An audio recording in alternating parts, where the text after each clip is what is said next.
जी अस्सलाम वालेकुम। KHT fabric store पे खुश आमदीद कहते हैं। बहुत से लोग बिश्तरी का ओरिजिनल माल मांग रहे थे। माशाल्लाह से ओरिजिनल माल आ चुका है। 3890 रुपए रिटेल लगी हुई है। आउटलेट माल है माशाल्लाह। 10 पीसेस का सेट है। बहुत खूबसूरत लोन का सेट है।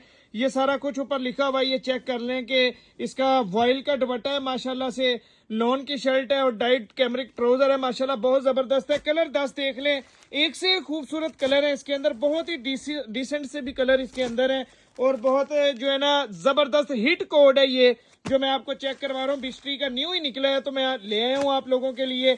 ये आगे भी एक दफा हमारे पास आया था, बहुत ज्यादा सेल हुआ था, तब इसकी कीमत 2400 हमने दी थी। लेकिन आज ब्रॉडकास्ट पे माल चलेगा तो आज इसकी कीमत जो है आप लोगों को बहुत बड़ी सेल के अंदर ये आपको मिलेगा। बहुत बड़ी सेल है बिस्ट्री के ऊपर, समझ लें आप। ये ब्रॉडकास्ट के ऊपर ये 10 के 10 कलर मैंने आपको दिखा दिए हैं। रेट की बारी आती है, सिर्फ 2300 रुपए के अंदर आपको ये माल दे दिया है। इंशाल्लाह से आपको ये जब पहुंचेगा ना तो आप याद करेंगे कि वाकई को स्टॉक आया, तो अपने ऑर्डर जल्दी से बुक करवा लें। शुक्रिया।